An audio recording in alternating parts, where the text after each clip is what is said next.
Okay, so this is going to be our last year before Pesach, and then we'll start again after Pesach is over. So I want to give a shir today, a Pesach shir, but instead of giving a shir, which usually my regular Pesach shir, it's usually either on the Seder or on the Yom Tov or something like that. I actually want to speak today about the time period that we're in right now, the time period just before Pesach, and what our mindset should be in approaching the Yom Tov. How do we approach this Yom Tov?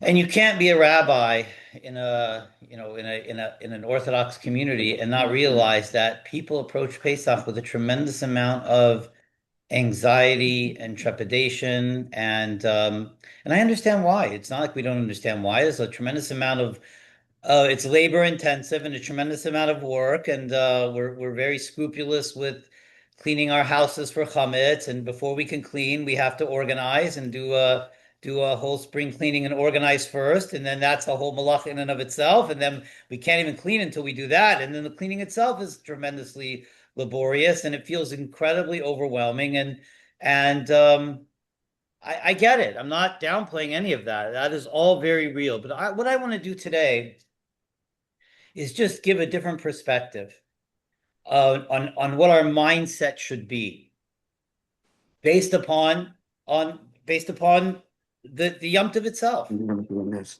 So let's start with the Shabbos before Pesach. The Shabbos before Pesach we know is called Shabbos Hagadol, right? And that is sort of our first step, our beginning, our spiritual preparation to enter into the Yom Tov.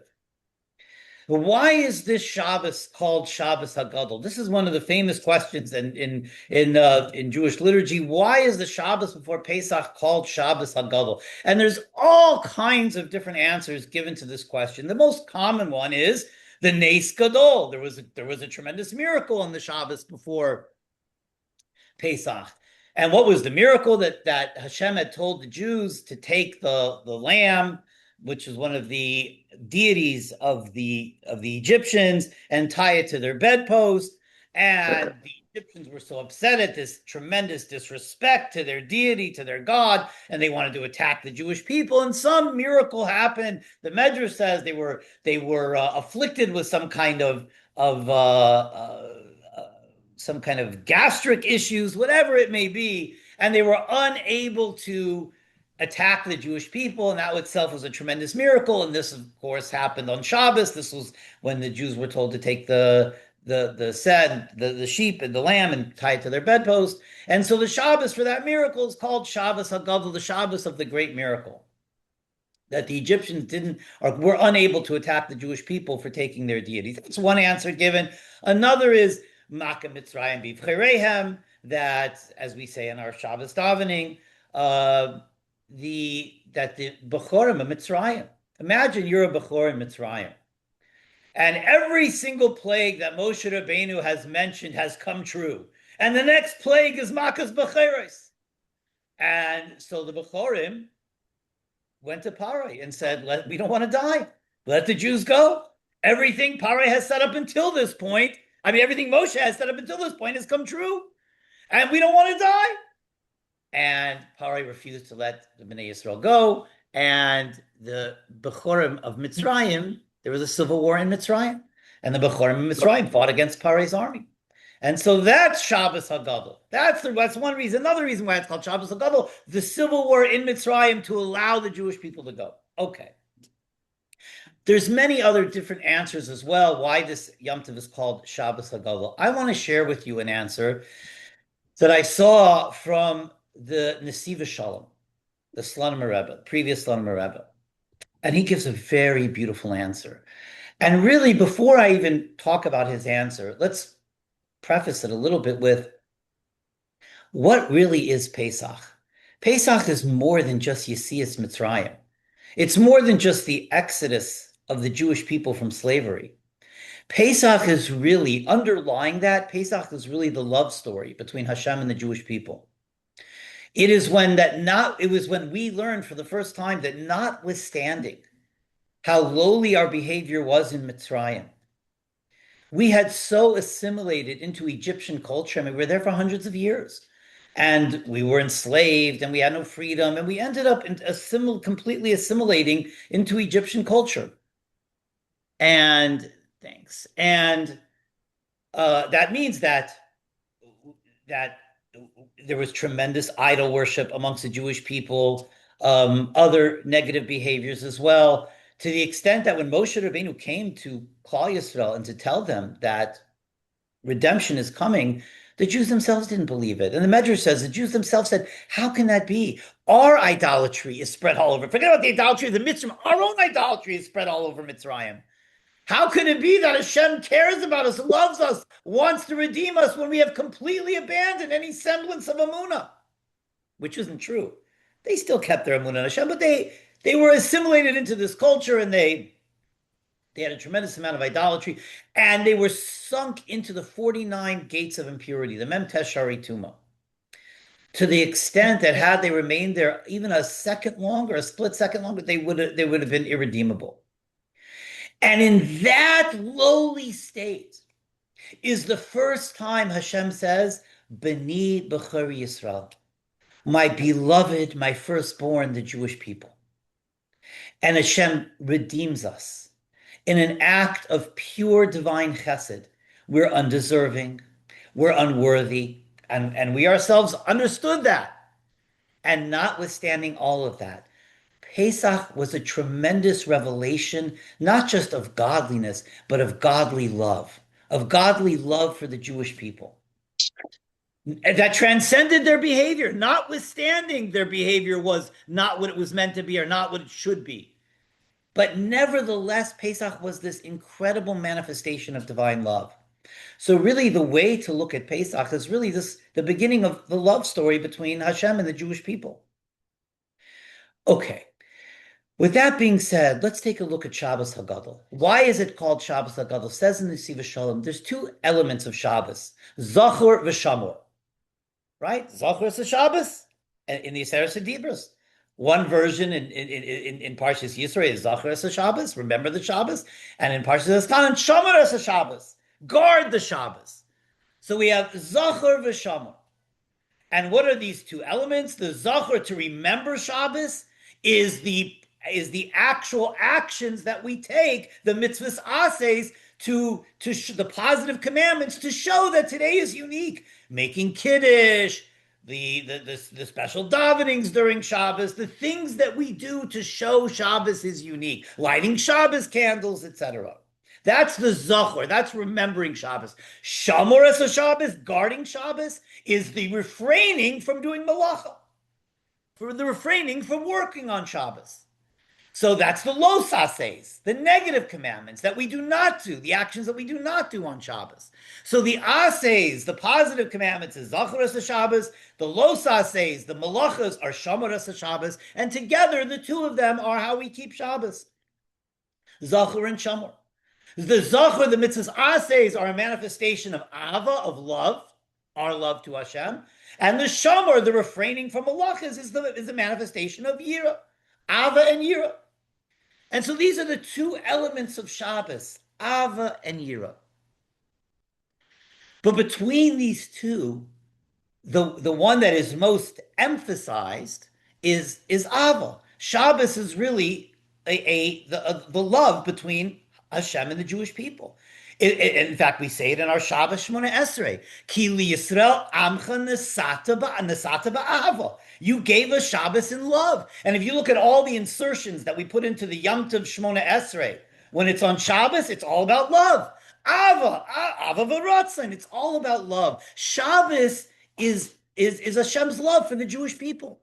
It's a day when we celebrate that love. But let's dig a little bit deeper. The Be'er Mayim Chaim, Reb Chaim of Chernovitz, we're going to quote liberally in this shiur. Reb Chaim of Chernovitz was one of the great early Hasidic masters, one of the Talmidim of the Maggid Mizrich, lived in the late 1700s, early 1800s. Tremendous tzaddik. We've actually spoken about him before in this shiur. It was just in the Be'er Mayim Chaim and in other Sforim as well. He explains that that all of the brachas in the coming week all come into the world on the Shabbos before. So the Shabbos before the coming week, all of those brachas come into the world on the Shabbos before, and then from Shabbos, they emanate into the world on each day of that week. So that means we have two Shabbosim that really emphasize the Ava and Yira elements of Shabbos. Shabbos Shuva, the Shabbos for Yom Kippur, which is really a Shabbos of Yira, and Shabbos HaGadol, the Shabbos for Pesach, which is really the Shabbos of Ava. But why is that? Because of what the Be'er Mayim Chaim says. The Shabbos before Yom Kippur, Shabbos Shuva. Why is it called Shabbos Shuva? Well, it happens in the 10 days of Tshuva. So that's the simple reason. Happens in the Yiseres Yimei Tshuva. But deeper than that, the Shabbos before Yom Kippur is when all of the brachas of Yom Kippur, all of the Giluyim of Yom Kippur, all of the revelations of Yom Kippur come into the world on the Shabbos before Yom Kippur. So since Yom Kippur is the day of Tshuva, that's the day of atonement, the day of Tshuva. So the Shabbos before Yom Kippur is when all of that Tshuva, the Gilui of Tshuva, comes into the world. Hence, it's called Shabbos Tshuva. If Pesach is the love story between God and the Jewish people, then all of that love, all of that redemption, all of that love, all of that unique relationship which was forged on Pesach, all of it comes into the world on the Shabbos before Pesach. So the Shabbos before Pesach is really a Shabbos of love, just like the Shabbos before Yom Kippur is a Shabbos of Tshuva.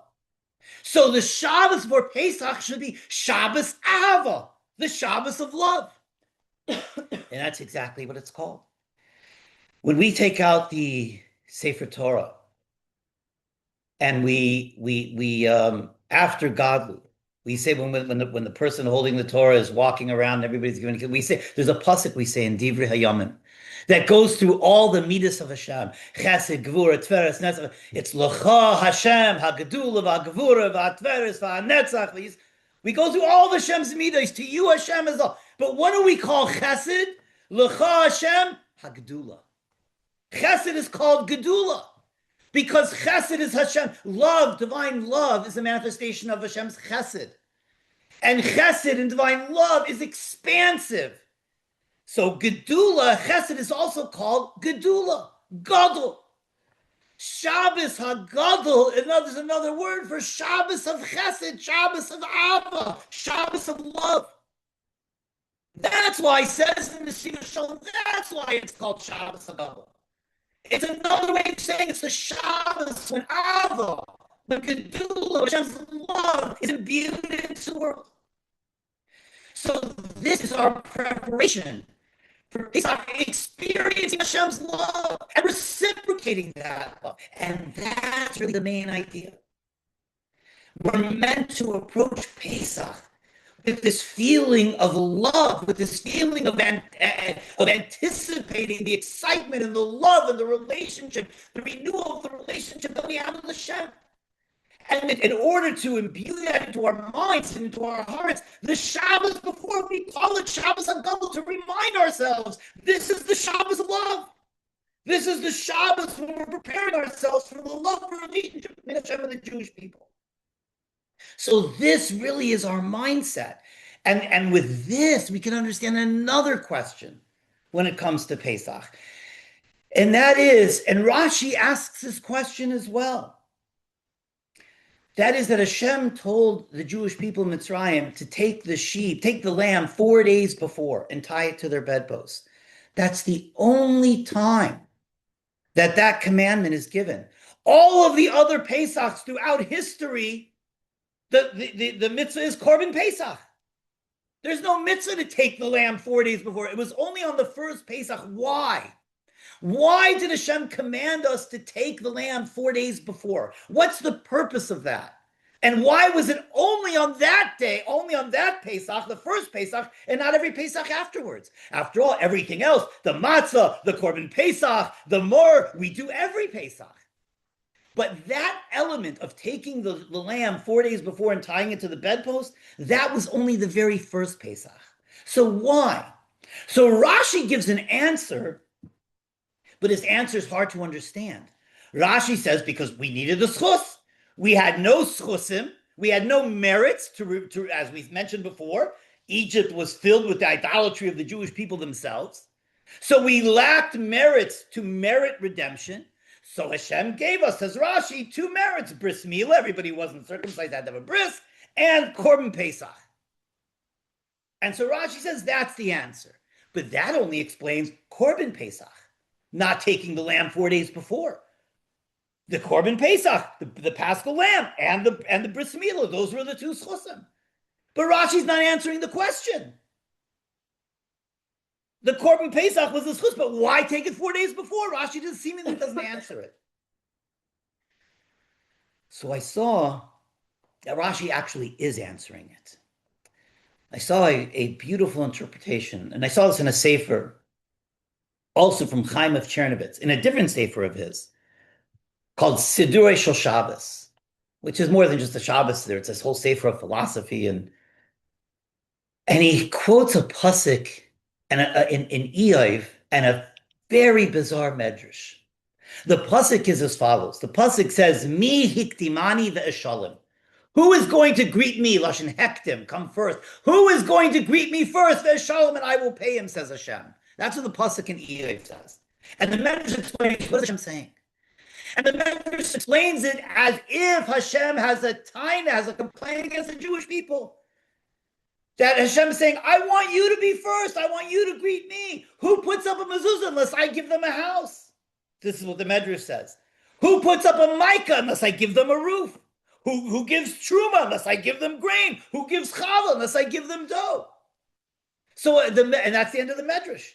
It's almost kilo as if Hashem is complaining that we didn't put up a mezuzah before we had a house, that we should be first. We should want the mezuzah. We should put up the mezuzah even before we have that. But how could that be? What does Hashem want from Klal Yisrael? Before I have a house, I have no chiyuv to put, I have no obligation to put up a mezuzah. So why is it a complaint? So this Chaim of Chernovitz explains the Medrash. And he explains it as follows. And he says, I could base it on a pasuk with Yitzchak's bris. It says, V'yamal Avram es Yitzchak b'noi ben shmeinas yamim. That Avram circumcised Yitzchak on the 8th day. But on the 8th day, it would say ben shmeina yamim, not shmeinas yamim. Shmeinas yamim means all 8 days. So Reb Chaim of Chernovitz says, what does it mean shmeinas yamim? It should be V'yamal Avram es Yitzchak b'noi ben shmeina yamim, when he was on the 8th day, not ben shmeinas yamim, all 8 days. So says Reb Chaim of Chernovitz, the Torah is alluding to us something very profound. That Avram Avinu yearned, desired to do Hashem's will. And even though Hashem's will was not to give Yitzchak a bris until the 8th day, every single day leading up to those 8 days, Avram Avinu was yearning and pining and with passion couldn't wait and anticipating the day that he could fulfill Hashem's will. And that yearning and that desire to fulfill Hashem's will, even before the obligation, was so profound to Hashem, was so beautiful. Hashem loved that so much. The Torah says that he circumcised him ben shmeinas yamim, as if he circumcised him every single one of those days. Even though he only circumcised him on the 8th day, it was ben shmeinas yamim. It included all 8 days. Because the yearning, the desire that the Jew had, that Avram Avinu had to connect to Hashem, to fulfill Hashem's will, Hashem loved that. And saw it was Ke'ilu Avram Avinu circumcised in ben shmeinas yamim, all 8 days. So he says, based upon this, he says we could understand a difficult Zohar in Parshas Mishpatim. The Zohar says, Ezehu Chassid. Who is a Chassid?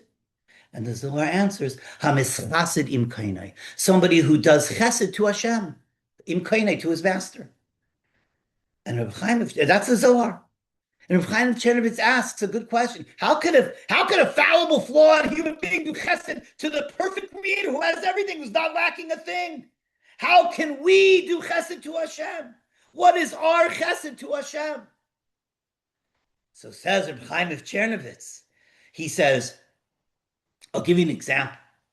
He says, when you see somebody, a homeless man or somebody struggling, and you see his suffering, and you're aroused to help him, and you give him a tzedakah, or you give him a sandwich or whatever it is, he says, that's rachamim. That's mercy. You didn't have it before, but once you saw his suffering, you were aroused and you helped him. That's rachamim. He says chesed is anticipating even before you see his suffering. That you know you're going to come across the homeless man. You haven't seen him yet. You haven't seen his suffering, but you're anticipating it, and therefore you help him even before you're emotionally aroused to do so. He says that's not rachamim, that's chesed.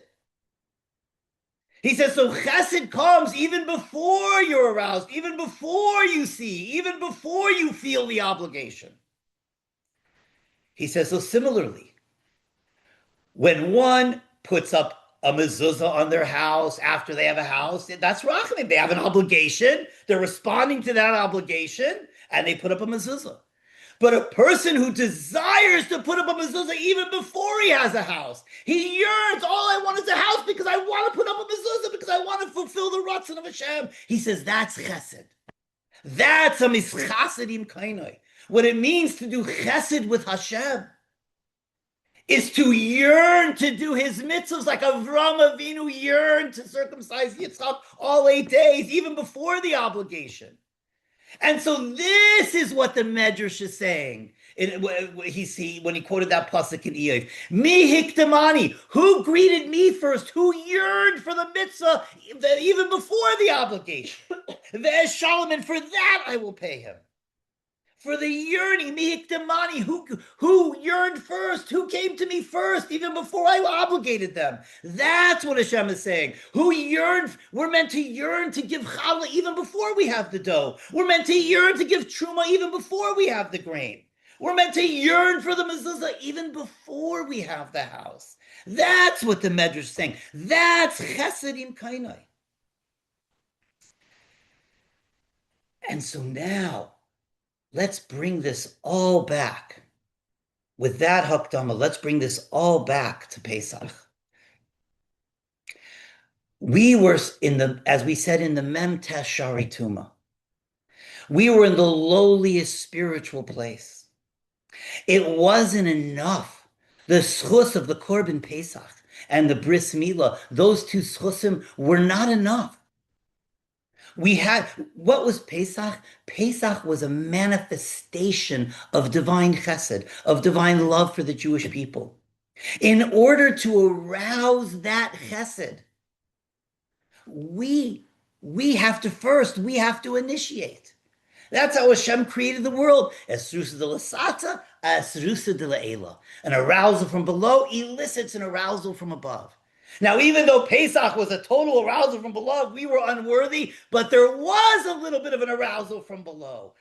That's why Hashem wanted them to take the Seh 4 days before, to utilize those 4 days to anticipate with excitement the Korban Pesach. That's the Chesed im Kainai. Remember the Zohar? That the chesed to Hashem that the Jew could do is to yearn to do his mitzvahs, to desire those mitzvahs, to anticipate them with excitement. So even though Pesach was a total arousal from above, but there was an Esrusa de Lasata, some level of Esrusa de Lasata that needed to combine with the schus of Korban Pesach and Bris Milah. Korban Pesach and Bris Milah weren't enough. We had to have an arousal of chesed from below in order to arouse the chesed from above. And that's why Hashem had us on the first Pesach. And that's why it was only the first Pesach. Because we were on such a low state there in the 49 gates of impurity. We were never at such a low state after that. So therefore, that first Pesach, we needed a little bit of chesed ourselves, an arousal of chesed ourselves. And that's the 4 days of anticipation, of excitement. And that's what Rashi's saying. Why did Hashem tell them take the lamb 4 days before? because they needed the schusim. Rashi says of Korban Pesach and Bris Milah. Doesn't seem to answer the question. That's just Korban Pesach. But Rashi is answering the question. Taking it 4 days before and utilizing those 4 days to yearn with excitement, that was the schus, the arousal of divine chesed. And that happened on the Shabbos before Pesach. And perhaps that answers another question that I'm just thinking about this now. I didn't think about this before, but as I'm speaking, I'm thinking about it now. Shabbos HaGadol is one of the few Yom Tovs or celebrations where we don't commemorate it on the day that it actually happened. It happened on Yud Nisan, but Yud Nisan is a non-entity, right? We don't celebrate every Yud Nisan. On the first Pesach, it happened to be that Yud Nisan was Shabbos, but we always celebrate it on the date, not the day of the week. Right? We don't celebrate Pesach on the day of the week that it happened, Shavuos on the day of the week that it happened, Sukkot on the day of the week we celebrate on the date. Vav Sivan, Tesvav Tishrei, etc. We celebrate on the date. Shabbos HaGadol, we don't celebrate or commemorate on Yud Nisan. It's the only commemoration that it follows the day of the week, Shabbos. Why is that?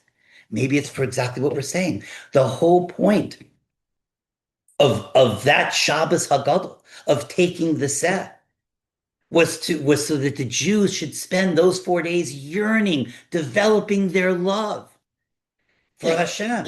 And what is Shabbos? As we said, Shabbos is Ava. Kili Yisrael Amcha Nesata Ba'ava. You gave us Shabbos Ba'ava. Shabbos is the manifestation of Ava. So since Shabbos HaGadol is called Shabbos HaGadol because it's the Shabbos of Ava, the act that manifested that Ava, of taking the 4 days, we celebrate not on Yud Nisan, but on Shabbos. And so now when we understand all of that, Shabbos HaGadol, the why they took the 4 days before, the idea of, and this also explains why it says Shomer es HaMatzos. That Hashem tells Klal Yisrael, Shomer es HaMatzos, to guard the matzahs. So the simple explanation is to guard them from becoming chametz, right? We're very careful when we make the matzahs. We have to make them within 18 minutes so they don't become chametz. But there's another interpretation. Shamor, to guard something, as we see when Yaakov Avinu was waiting with anticipation for Yosef's dreams to come true. The Torah tells us that Yosef told his dreams to the brothers and to Yaakov Avinu. And it says, Yaakov's Shomer es Hadavar. Shomer es Hadavar literally means he guarded that thing. He guarded Yosef's dream. What does that mean, Shomer es Hadavar? So Rashi explains, Shomer here means to anticipate. He knew they were going to come true. He knew Yosef was a tzaddik. So he was anticipating those dreams to come true. That's Shomer es Hadavar. That's perhaps why Hashem also tells us Shomer es HaMatzos, not simply to guard them from becoming chametz, but we're meant to anticipate with excitement the eating of the matzahs. This is what Pesach is all about. This is what these days are all about. Because here's the thing when it comes to Pesach, and Pesach is unique in this sense. Every Yom Tov is not just a commemoration of what happened. It's a celebration. Every Yom Tov is a celebration today, as if it's happening today. But this is even more so on Pesach. On Pesach, we don't just sit around the Pesach table and tell the story of what happened back then. We relive the story. That's why we eat the matzah. We consume the maror. He got it to levincha. It's about reliving what happened. And in fact, that's the obligation. B'kol dor v'dor, chayiv adam liroy says atzmoi ki'ilu hu yatzim mitzrayim. In every generation, we don't just commemorate that this is a historical event that happened to our people. In every generation, every one of us is obligated to see ourselves as if we're leaving Mitzrayim. It's not just a retelling of the story, we are reliving the story. So if we are reliving the story, we have to relive every part of it. We have to relive what preceded Pesach. and what Hashem wants to perceive Pesach, because again, Pesach was the arousal of divine chesed. How do we arouse Hashem's chesed? Through our chesed. Our anticipation, our excitement about the upcoming Yom Tov of Pesach is literally baked into the DNA of the Yom Tov. It's how we relive it. This is what Shabbos HaGadol is coming to teach us. This is what the Seh 4 days before is coming to teach us. This is what Pesach is coming to teach us. And so much of the Yom Tov, and so much of it, I'll just conclude with this thought, so much of what we're trying to do on the night of Pesach is not just retell the story, and not even just to relive the story, but just as that first Pesach brought redemption to Klal Yisrael, so much about Pesach night is us trying to bring redemption tonight, trying to bring Mashiach tonight. One of the reasons given that there's an egg on the Kaira, the egg is, everyone says Korban Chagiga, because together with the Pesach Korban, there was also the Yom Tov Korban. Every Yom Tov was the Korban Chagiga. So the egg represents the Korban Chagiga. But there's a deeper reason why the egg is there. The Ramah, Rav Moshe Isserles, who gives his Perush on the Shulchan Aruch, the Ramah says, if you look on the Jewish calendar, Pesach and Tisha B'Av will always fall out on the exact same day of the calendar. So Pesach is Wednesday night. Tisha B'Av, a few months from now, will be Wednesday night. It's a message to Klal Yisrael. There's an intrinsic connection between Pesach and Tisha B'Av. Tisha B'Av is, of course, the commemoration of our Galus, the commemoration of the Churban Beis Hamikdash, Rishon and Sheni. Pesach is redemption. Redemption, not only the messianic redemption, but the coming redemption of Mashiach.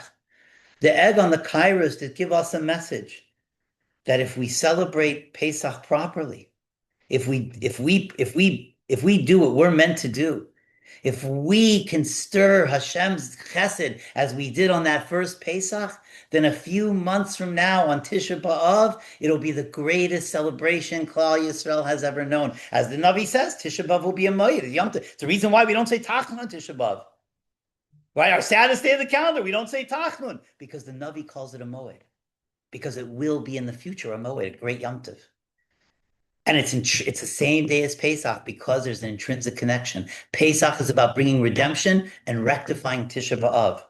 If a few months from now we find ourselves sitting on the floor dipping our egg in ashes, that's a siman, that's a sign we didn't do everything we needed to do on Pesach to bring Mashiach. There's a powerful connection between the two. So just as in that first redemption, it was the ava, it was the anticipation, it was the love that Hashem wanted from Klal Yisrael. And it's just like on that, that's what Hashem wants from us every Pesach. And so it's such an important message for us. This is ultimately what we are trying to bring about. We are trying to bring about redemption. We are trying to stir divine chesed. The only way to do that is hamischasidim kainai. Basically, it's very easy for Pesach and the Seder to become routine because it's familiar. We do it every year. We know what's coming next. We know the story. We know already people are hungry. We know already our grandfather's Devar Torah that he says every Pesach Seder. We know there's so much that's familiar. We know that, and with familiarity comes habit, roteness, etc. And so we have to inject into our Pesach Sedarim, into Pesach night, excitement. And more than in our Pesach Seder, starting from now, we have to anticipate with excitement, with passion. We have to approach it with happiness and with joy and with love in our hearts to Hashem. Basically, Hashem doesn't simply want our rote behavior. Hashem wants our heart. As the Gemara says, Rachmana liba boy. Hashem wants our heart. He wants our desire. He wants our yearning. He wants our relationship. He wants our love. How do we give chesed to the master of the universe who lacks nothing, who has everything? There's one thing that he wants that is in our control, our love. That's the only thing that is in our control that Hashem yearns for and wants. Our love, our relationship, our connection. That's what Pesach is all about. So when we approach the Yom Tov with that mindset, when we remember about the Seh 4 days before, when we remember what Shabbos Hagadol is all about, we remember the message of the egg on the Seder table, Emir Hashem, through us approaching this Pesach with love, with ava, with anticipation, v'shamaras hamatzos, with anticipation and excitement, that is the hamischasadim kainai. That will arouse the divine chesed even before Pesach, so that it will be zeicha, that the Korban Pesach this year will not just simply be the afikomen at our Seder tables, but will Emir Hashem, it will be the actual Korban Pesach in Yerushalayim, in the Beis HaMikdash, with Mashiach Tzidkenu b'imheir v'yameinu. Amen. Okay. So I hope that gave us a little bit of a mindset to go into Pesach with. Let's just conclude with Tehillim 121 in the schus of all of in the schus of our heroes and our soldiers in the IDF and all of Acheinu v'Achaseinu b'nei Yisrael, wherever they may be, for their security and safety. Let's do Tehillim 121 together. Shir lamaloi sesenai harimiyayin yavoy Ezri mi marinoi oise shemayim v'yaretz ayitin l'moi raglecha yanim shemrecha hinel yanim l'ishan shemi Yisrael adinoi shemrech netzilcha yad yaminecha yem ha-meshemesh leikacha v'yireach balayla adinoi yishmarcha mikara yishmeres nafshecha adinoi yishmer tescha v'yecha mi'ata v'yadoi lom. Thank you so much, everybody. Have a wonderful Pesach. By the way, I was just remembering, even though the shiur is over and I finished, but this also dovetails perfectly. Whenever I talk, I start remembering other things. Exactly what the Kedushas Levi says, that why do we call it Chag Pesach and the Torah calls it Chag HaMatzos? I spoke about this in a previous year once before, but it's fascinating. The Torah does not call it Pesach. The Torah calls it Matzos. And we call it Pesach, right? We never say to somebody, hey, what are you doing for Chag HaMatzos? Right? We don't say that. We say Pesach. Why? Because Pesach we call it Pesach because Pesach stresses what Hashem did, right? Pesach means he skipped over because Hashem skipped over our houses. Hashem calls it Chag HaMatzos because that stresses what we did. That we went out with no provisions, no anything. Just we followed Hashem into the midbar with nothing but matzahs out of our love for Hashem. The fact that we call it Pesach expresses our love to Hashem, and the fact that Hashem calls it Chag HaMatzos is Hashem's love to us. That's what Kedushas Levi says. Levi Yitzchak Berditchev. It's the best part of the shiur. It was at the very end, and that's the whole theme of the Yom Tov. You're right. Just to say, it's only if you come physically do you get the bonus part of the shiur. It's true, but I did keep the Zoom on so everybody's here and they heard it too. But yes, you should come physically. Thank you so much, everybody. Have a wonderful Yom Tov. We will meet again in Mirza Hashem after Pesach. Have a wonderful Yom Tov, everybody. Go into Pesach with anticipation and with love and with excitement and passion.